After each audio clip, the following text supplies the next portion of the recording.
রাত প্রায় 1:00 রাস্তায় নীরবতা। এই নীরবতার মধ্যে লাল সালোয়ার স্যুট এবং হলুদ ওড়না পরা এক তরুণী সুন্দরী মেয়ে রাস্তা দিয়ে ধীরে ধীরে হেঁটে যাচ্ছিল। সে কোনো সাধারণ মেয়ে ছিল না। সে ছিল আইপিএস অফিসার পূজা শর্মা। পূজা তার মায়ের ওষুধ আনতে একজন ডাক্তারের বাড়িতে যাচ্ছিল। তার হাঁটার মধ্যে আত্মবিশ্বাস ছিল, কিন্তু তার মুখে তার মায়ের স্বাস্থ্যের জন্য উদ্বেগ স্পষ্টভাবে ফুটে উঠছিল। রাস্তার মোড়ে পৌঁছানোর সাথে সাথে পূজার চোখ পড়ল রাস্তার ধারে বসে থাকা কিছু পুলিশ সদস্যের উপর। 3 থেকে 4 জন কনস্টেবল এবং থানার ইন্সপেক্টর মালহোত্রা সেখানে বসেছিলেন। তাদের সামনে মদের বোতল খোলা পড়েছিল এবং মোবাইলে জোরে জোরে গান বাজছিল। তারা সবাই জোরে হাসছিল। তারা নোংরা মন্তব্য করছিল এবং সম্পূর্ণ মাতাল ছিল। ইন্সপেক্টর মালহোত্রার চোখ পূজার উপর পড়ার সাথে সাথেই তার চোখ জ্বলে উঠল। সে তার পাশে বসা একজন কনস্টেবলকে লাথি মেরে বলল, এই দেখো, রাতের এই সময় কোনো সুন্দরী দেবদূত আসছে। চলো কিছু মজা করি। এই কথা শুনে অন্যান্য কনস্টেবলরাও দুষ্টুমি করে হাসতে শুরু করলেন। তাদের কোনো ধারণাই ছিল না যে তাদের সামনে দাঁড়িয়ে থাকা মেয়েটি কোনো সাধারণ পথচারী নয়, বরং তাদের নিজস্ব জেলার একজন আইপিএস অফিসার। পূজা এই সব দেখে মুহূর্তের জন্য থমকে গেল। সে একটা দীর্ঘ নিঃশ্বাস ফেলে সোজা তাদের দিকে এগিয়ে গেল। তোমরা পুলিশ হয়ে এসব করছ? তোমরা রাস্তায় বসে প্রকাশ্যে মদ্যপান করছ? তোমরা নোংরা গান বাজাচ্ছ? সরকার নিষেধাজ্ঞা জারি করেছে আর তোমরা নিজেই আইন ভঙ্গ করছ। তোমরা যদি এমন কাজ করো, তাহলে জনসাধারণের কাছ থেকে কি আশা করা যায়? পূজা কঠোর স্বরে বল।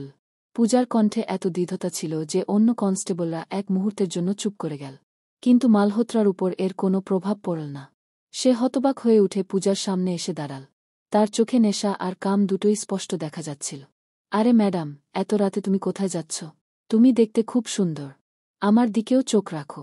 আমিও তোমার প্রেমে পড়তে পারি। মালহোত্রা বোকা হেসে বলল এবং পূজার হাত ধরার চেষ্টা করল। পূজার রাগ ফুটে উঠল। সে হাত ঝাঁকিয়ে বলল, দেখো ইন্সপেক্টর, আমি তোমাকে সম্মান করি তাই আমি চুপ করে আছি। কিন্তু তোমরা সবাই একটা বড় ভুল করছ। আমি এই পুরো বিষয়টির রিপোর্ট করব। এই কথা শুনে মালহোত্রা জোরে হেসে উঠলেন। আরে, পুরো থানা আমার। আমি এই থানার মালিক। আর আমি চাইলে এখনই তোমাকে গ্রেপ্তার করতে পারি। তুমি কি করবে বুঝতে পারছ? এই বলে সে পূজার হাত শক্ত করে ধরে কাছে টেনে নিতে শুরু করল। বেশি কথা বললে আমি এখনই তোমার জিভ টেনে বের করে দেব। মালহোত্রা গর্জে উঠল। পূজা অনুভব করল তার পায়ের তলার মাটি সরে যাচ্ছে। সে ভাবতেও পারেনি যে একজন থানার ইন্সপেক্টর এত নিচে নেমে যেতে পারে। কিন্তু পরের মুহূর্তেই সে নিজেকে সাময়িকভাবে সাসপেন্ড করে দিল। তোমরা সীমা লঙ্ঘন করছ। নিজেদের পথ সংশোধন করো, না হলে আমি তোমাদের সবাইকে সাসপেন্ড করে দেব। আমাকে দুর্বল ভাবো না। তোমরা জানো না আমি কে, তাই আমাকে চ্যালেঞ্জ করো না। কিন্তু মালহোত্রা তার কথায় কোনো মনোযোগ দিলেন না। বরং তিনি পূজাকে আরও শক্ত করে নিজের কোলে টেনে নিলেন। তুমি কি আমাদের সাসপেন্ড করতে পারো? তুমি নিজেকে কি মনে করো? মালহোত্রা ভোঁ ভোঁ করে বলল, এই তো। পূজার ধৈর্য ভেঙে গেল। সে পুরো জোরে মালহোত্রার গালে জোরে থাপ্পড় মারল। থাপ্পড় এতটাই ভারী ছিল যে মালহোত্রা হোঁচট খেয়ে পড়ে গেল। রাগে কাঁপতে কাঁপতে সে কাছে পড়ে থাকা মদের বোতল তুলে পুরো জোরে পূজার হাতে আঘাত করল। বোতলের টুকরোগুলো পূজার হাতে গেঁথে গেল। রক্ত বইতে শুরু করল। ব্যথার কারণে তার শ্বাসপ্রশ্বাস দ্রুত হয়ে গেল। কিন্তু মালহোত্রা সেখানেই থামেননি। তিনি পূজাকে ধাক্কা দিয়ে কাছে পার্ক করা মোটরসাইকেলের পাশে ফেলে দিলেন। পূজা ব্যথায় চিৎকার করে উঠল। তার মনে কেবল একটাই কথা ঘুরছিল, আমি যদি এখন পিছু হটি, তাহলে এই দানবরা আরও এগিয়ে যাবে। মাটিতে পড়ে যাওয়ার সময়ও সে তার ভারসাম্য ফিরে পেয়েছিল। তার চোখে রাগ এবং উদ্দেশ্য ছিল। রাগে সে তার ফোনের দিকে হাত বাড়াল। কিন্তু মালহোত্রা ফোনটি ছিনিয়ে নিয়ে ছুঁড়ে মারল। এখন পরিস্থিতি আরও বিপজ্জনক হয়ে উঠল। অন্যান্য কনস্টেবলরাও উঠে দাঁড়িয়ে তাকে ঘিরে ধরতে শুরু করল। পূজা বুঝতে পারল যে এখন এই ব্যাপারটা শুধু ঝগড়ার বিষয় নয়, জীবনের ব্যাপার। রাতের সেই ঘটনার পর পূজা শর্মার সারা শরীর ব্যথায় কাঁপছিল। তার হাত থেকে তখনও মাঝে মধ্যে রক্ত ঝরছিল। কিন্তু তার মনের রাগ এবং বিরক্তি যে কোনো যন্ত্রণার চেয়েও তীব্র ছিল।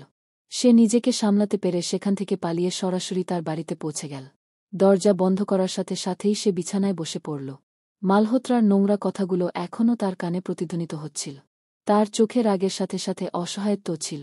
আমাদের জেলার থানায় এমন ঘটনা ঘটছে এবং কেউ আওয়াজও তোলে না। কে জানে কত মেয়েকে এইভাবে হয়রানি করছে। যদি জনসাধারণ মদ্যপান করে, তাদের মারধর করে লকআপে রাখা হয়।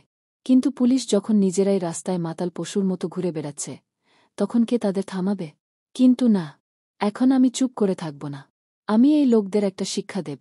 পূজার চোখে দৃঢ় সংকল্প স্পষ্ট ছিল। সে নিজের কাছে প্রতিজ্ঞা করেছিল, আমি তাদের বরখাস্ত করব। তাদের বর্বরতার শিকার প্রতিটি মেয়ের জন্য আমি ন্যায় বিচার পাব।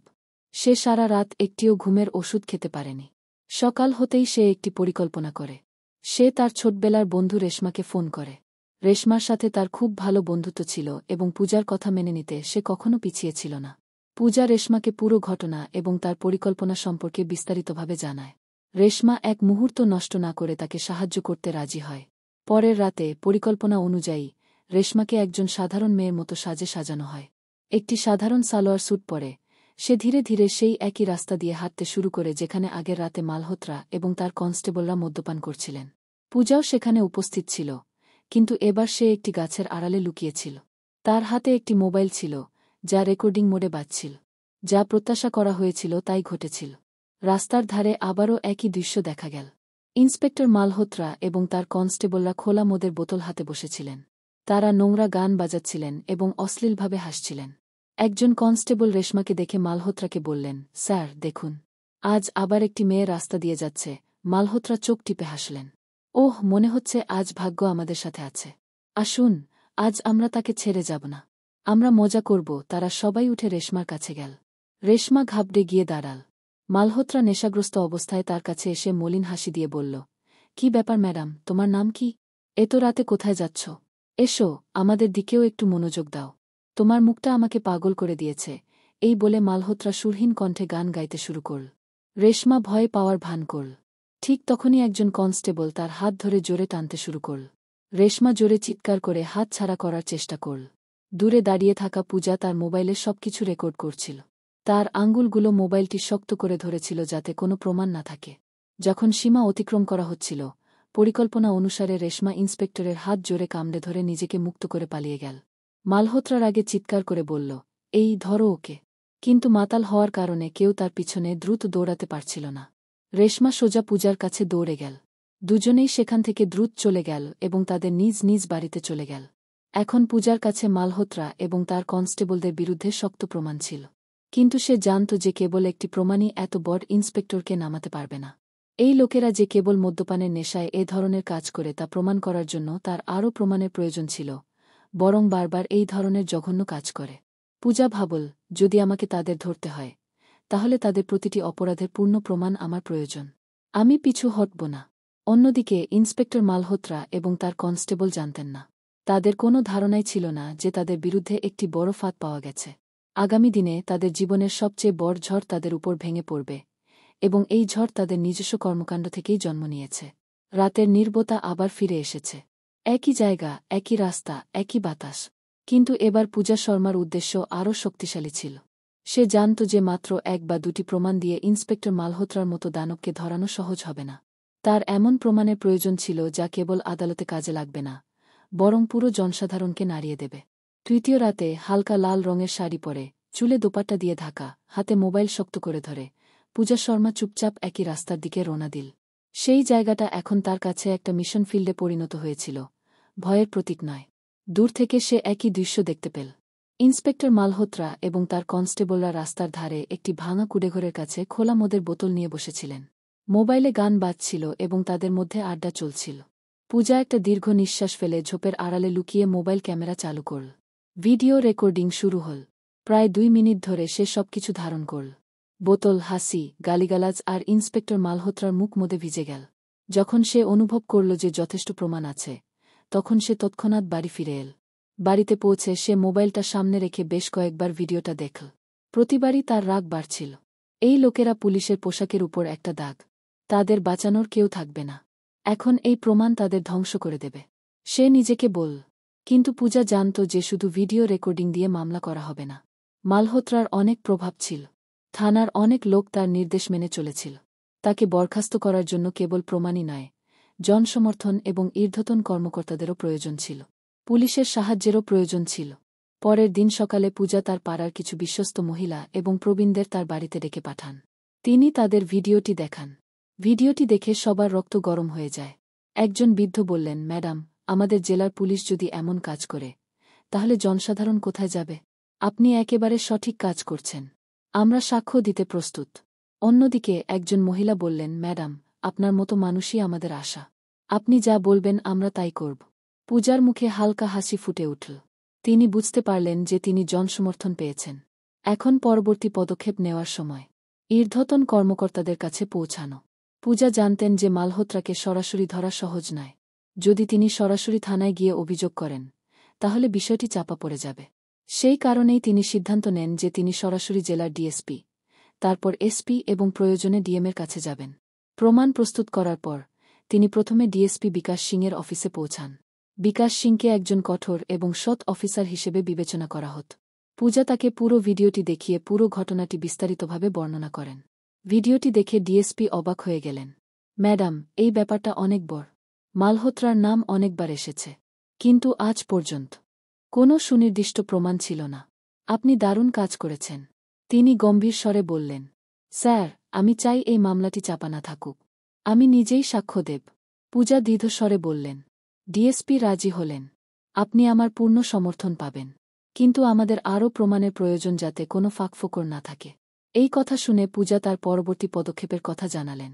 স্যার, আমি আরেকটি রেকর্ডিং করব। এবার আমি অডিওর পাশাপাশি স্থানীয় কিছু লোকের সাথে একটি স্টিং করব যাতে মামলাটি আদালতে দাঁড়াতে পারে। ডিএসপি তার পরিকল্পনায় রাজি হয়ে বললেন যে আপনাকেও নিরাপত্তা দেওয়া হবে এবং হ্যাঁ, আমি নিজেই বিষয়টি ইএসপি সাহেবের কাছে নিয়ে যাব। সেই রাতে পূজা আরেকটি পরিকল্পনা করলেন। এবার তিনি পাড়ার 2 বিশ্বস্ত ছেলে এবং একজন মহিলাকে সাথে নিয়ে গেলেন। তারা সিদ্ধান্ত নিলেন যে মহিলাটি একজন সাধারণ পথচারীর ছদ্মবেশে সেখান দিয়ে যাবেন এবং অন্য 2টি ছেলে দূরে দাঁড়িয়ে থাকবে।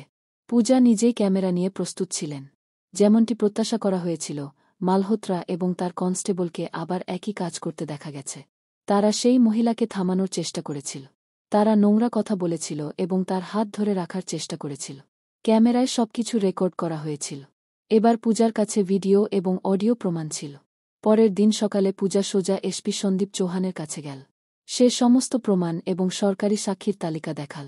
এসপি ভিডিওটি দেখার সাথে সাথে টেবিলে হাত বুলিয়ে দিলেন। এই লোকগুলো পুলিশ বলার যোগ্য নয়। ম্যাডাম, আপনি অনেক সাহস দেখিয়েছেন। আমি তাৎক্ষণিকভাবে এটি ডিএম ম্যাডামের কাছে পাঠাব। এরপর পূজা এবং এসপি নিজেই ডিএম শ্রুতি ভার্মার অফিসে পৌঁছান। শ্রুতি ভার্মা তার কঠোর সিদ্ধান্তের জন্য পরিচিত ছিলেন। তিনি ভিডিওটি দেখে কঠোর কণ্ঠে বলেন, এটা লজ্জাজনক।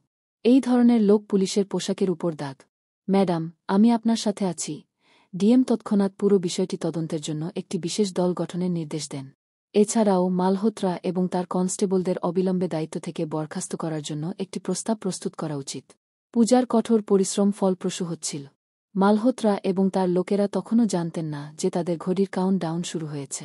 পূজা সরকারি সাক্ষীদের কাছ থেকে লিখিত বক্তব্য নিয়ে একটি ফাইলে সমস্ত প্রমাণ সংগ্রহ করেন। ডিএম পরের দিনই একটি সংবাদ সম্মেলন ডাকার নির্দেশ দেন। পূজা ম্যাডাম, আগামীকাল আপনার বিজয়ের প্রথম দিন। আমরা জনসাধারণের সামনে এই জানোয়ারদের মুখ উন্মোচন করব। পূজার চোখে এক ঝলক দেখা গেল। সে ভেবেছিল এখন এই লোকদের কেবল সাসপেন্ড করা হবে না, তারা এই শিক্ষা পাবে যে কেউ আইনের ঊর্ধ্বে নয়। পরের দিন সকালে শহরে আলোড়ন পড়ে। ডিএমের নির্দেশে পূজা শর্মা সমস্ত প্রমাণ জমা দেওয়ার সাথে সাথেই বিষয়টি আরও গতি পায়। ডিএম শ্রুতি ভার্মা সেই সকালে জেলার সবচেয়ে বড় কনফারেন্স হলে একটি সংবাদ সম্মেলন ডেকেছিলেন। খবরটি ছড়িয়ে পড়ার সাথে সাথে মিডিয়া, জনসাধারণ এবং সমস্ত পুলিশ অফিসার সেখানে জড়ো হন। পূজা তার হাতে ফাইলটি শক্ত করে ধরেছিলেন যাতে গত 3 দিনে সংগৃহীত জনসাধারণের সমস্ত ভিডিও, অডিও রেকর্ডিং এবং লিখিত বিবৃতি ছিল। এই ফাইলটি এখন ইন্সপেক্টর মালহোত্রা এবং তার সহকর্মীদের ক্যারিয়ার শেষ করতে চলেছে। ডিএম শ্রুতি ভার্মা হলটিতে পৌঁছেছিলেন। তার মুখ কঠোর ছিল এবং তার কণ্ঠে ক্রোধ স্পষ্টভাবে দৃশ্যমান ছিল। আমরা সবাই এখানে জড়ো হয়েছি কারণ আমাদের পুলিশ বাহিনীতে এমন কিছু লোক আছে যারা ইউনিফর্ম নয় বরং বর্বরতার কাজ করছে। আইপিএস পূজা শর্মা তার জীবনের ঝুঁকি নিয়ে এই অপরাধীদের মুখোশ উন্মোচিত করেছেন। আজ এই ভিডিওটি জনসাধারণ এবং মিডিয়ার সামনে উপস্থাপন করা হবে। পূজা এগিয়ে গেলেন। তিনি মাইক তুলে সকলকে সম্বোধন করলেন। 3 দিন আগে আমি দেখলাম যে আমাদের জেলার থানায় নিযুক্ত ইন্সপেক্টর মালহোত্রা এবং তার কনস্টেবলরা প্রকাশ্যে মদ্যপান করছিলেন। তারা মহিলাদের হয়রানি করছিলেন। আমি তাদের থামানোর চেষ্টা করেছিলাম, কিন্তু তারা আমার উপর হাত তুলেছিল। শুধু তাই নয়, তারা আমার সাথে দুর্ব্যবহার করেছিল। আমি যদি চুপ থাকতাম, আমি জানি না এই জানোয়াররা আরও কত মেয়েকে তাদের শিকার বানাত। সেই কারণেই আমি তাদের বিরুদ্ধে প্রমাণ সংগ্রহ করেছি। এরপরে তারা মিডিয়া এবং জনসাধারণের সামনে ভিডিওটি চালায়। স্ক্রিনে স্পষ্ট দেখা যাচ্ছিল যে মালহোত্রা এবং কনস্টেবলরা মাতাল অবস্থায় নোংরা কথা বলে এবং মদ্যপান করে রাস্তায় মহিলাদের হয়রানি করছে। ভিডিওটি দেখে হলের ভেতরে বসে থাকা লোকেরা রেগে গেল। মিডিয়ার ক্যামেরা ক্রমাগত ঝলমলে হচ্ছিল। লোকেরা চিৎকার করছিল, তাদের স্থগিত করুন, জেলে পাঠান। ডিএম হাত তুলে সবাইকে শান্ত করলেন এবং বললেন যে এই অপরাধীদের বিরুদ্ধে কঠোর ব্যবস্থা নেওয়া হবে। কেউ আইনের ঊর্ধ্বে নয়, সে ইন্সপেক্টর হোক বা কনস্টেবল। এদিকে মালহোত্রা এবং তার কনস্টেবলরা। মালহোত্রা যখন খবর পান যে তার বিরুদ্ধে প্রমাণ ডিএম এবং মিডিয়ার সামনে উন্মোচিত হয়েছে, তখনই থানায় হট্টগোল শুরু হয়।